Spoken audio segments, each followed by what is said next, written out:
I'm Patricia Hill from San Jose State University and CFA, and the Vice President for the CSUs of the California Conference of AAUP.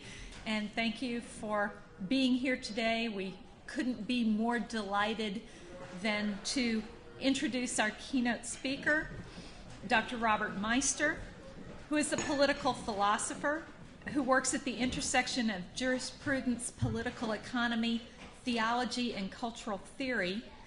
His books include Political Identity, Thinking Through Marx, and the forthcoming After Evil, A Politics of Human Rights.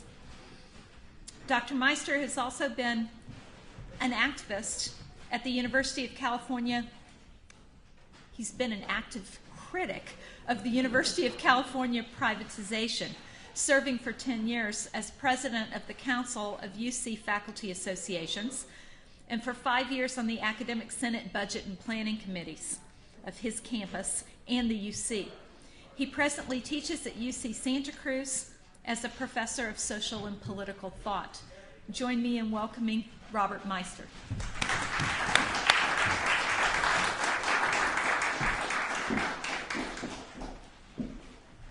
Thank you so much, Patricia, and thanks to Sarah and Craig for inviting me, and thanks to so many of you for coming and listening, and I hope organizing at this moment of crisis.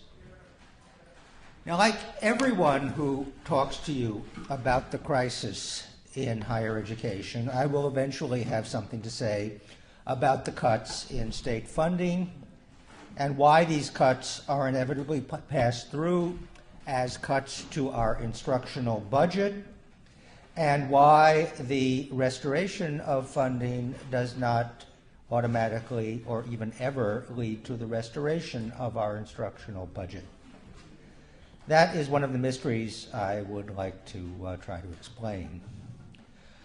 But before getting into this relatively familiar territory, I want to call your attention to a remarkable fact. Fact is that despite these budget cuts, public four-year universities still expect to increase revenue. They expect to increase revenue at a rate far faster than the growth of the economy, assuming that the economy starts to grow. They expect to increase revenue far faster than the growth of personal income, if that ever resumes. They certainly expect to increase revenue far faster than the rate of inflation, and they expect to increase revenue regardless of the level of state support. This is something that I tried to expose in an open letter to students. Around a year ago, they pledged your tuition, where I showed students that the bond indentures signed by the university in 2004 pledged to raise tuition at around the rate that tuition had been raised, regardless of whether state funding went up or down. That they were not forced to do it by the budget cuts. They had promised Wall Street they would do it 4 years earlier, and that is exactly what they did. In other words, they expect that revenues will increase because of their power to steadily increase tuition, even as they steadily reduce spending on classroom instruction, in order to persuade students that tuition must go up, even though, of course, increased tuition is never used to restore the cuts to instruction that supposedly justified it. It always funds something else. Now, my question today is not the usual question, how do we persuade the public that the cost of education always goes up for facilities, for activities, for stadia, and so on and so forth, whatever it is, that supposedly enhances the stature and thus the ranking of this particular program or this particular university. I believe, along with many critics of public higher education, that universities will always cost as much as they can. And that they will cost as much as they can, not necessarily for purposes of instruction. In other words, we do live in a world in which costing more is the surest way of getting more, assuming there is more to be gotten. My question is why they assume there is more to be gotten. In other words, why public universities assume that tuition, rather than taxation, is their best opportunity to spend more, and thus to cost more.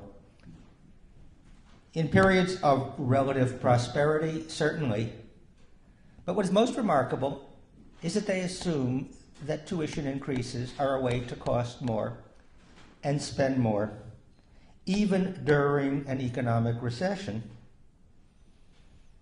when there is a decline in state public funding. And as I say, even though everyone knows, including students, that instruction is the only area in which university administrators really do know how to economize. As the former AAUP executive secretary showed me some years ago at an AAUP retreat in San Diego, cost per credit hour always goes down in higher education, even as other costs go up. That's my question. And here's my answer. The answer is that all public and private and for-profit post-secondary institutions make students eligible for a line of subprime credit that is fully insured by the federal government. In other words, this is the revenue source that public higher education is trying to tap. Students, in other words, at public colleges and universities are eligible for the same source of credit that has produced the massive growth of proprietary for-profit universities, vocational schools, and so on and so forth. Throughout the country, there's been a very large growth in the for-profit higher education sector. And our colleagues at public universities simply believe that our students underutilize this source of funding that is available. So that from the standpoint of privatization, which is not the standpoint most of us as faculty members take, both public and private institutions are ultimately backed by the federal government and hence by taxpayers, but that the difference is that public institutions simply leave a lot of this federally subsidized source of funding on the table. In other words, they leave this money on the table because, as people on the Budget Committee would explain to me over lunch, but not in their public presentation, people are much more willing to take on higher debt than they are to pay higher taxes. And we in the public sector don't take enough advantage of that, which is why there is this huge growth in the for-profit sector. Why is this? Well, because borrowing makes you feel richer. When you borrow, you go away with money in your pocket, whereas paying taxes always makes you feel poorer. And because, well, the availability of this subprime line of credit means that as soon as you get a letter of admission to UC Berkeley or to DeVry or to the Academy of Art University in San Francisco, you get a line of credit. You are eligible for a credit card because you can pay off your loans with student debt. And at some point you might even get, well, the opportunity for your family to refinance its house because the family income is higher now that someone is in school. I had an overdue library book on which they were trying to collect at UCSC. And it turned out the only way that I could pay by credit card was to open an account with Sallie Mae, which was the student loan company.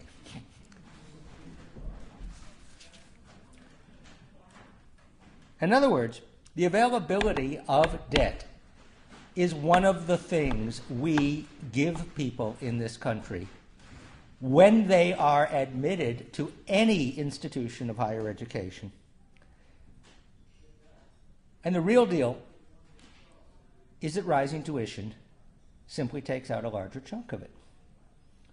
Our new master plan, which is higher tuition, higher credit limits, and Cal grants that hold the access barriers constant for poor people, has replaced the master plan of 1960 already. Yes, it is true the poorest students have no more need to take out loans than any other students, but the fact is that all students are offered the opportunity to take out loans as a solution to their credit problems. So that equal educational opportunity now really means equal access to student loans, regardless of how much your family owes and regardless of how much you are likely to earn after graduation. Now, I want to address this issue today because it is a difficult issue. And because it is such a difficult issue that I think failure to address it is actually an impediment to the kind of collective action we need to take to restore what the master plan was. Many of us as faculty don't want to address this issue simply because we believe that just as the state should be willing to pay more for higher education because higher education is worth it, so too students should be willing to pay more for higher education because higher education is worth it. Most of us, including those of us who are labor activists, really do think that universities should get more money from whatever source because they do cost more. Indeed, they will cost as much as they can. And because if universities get more money, some of it will trickle down to instruction.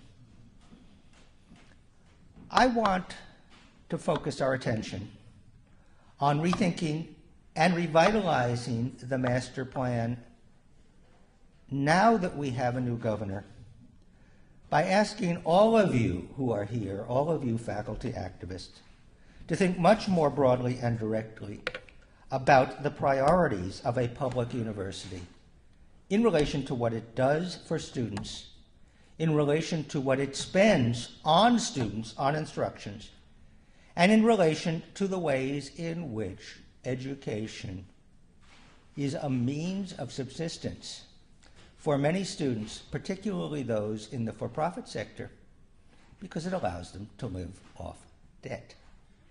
In other words, it allows students or young people who would otherwise be unemployed a line of credit which is available to them as long as they are willing to pay whatever tuition happens to be as a price of access.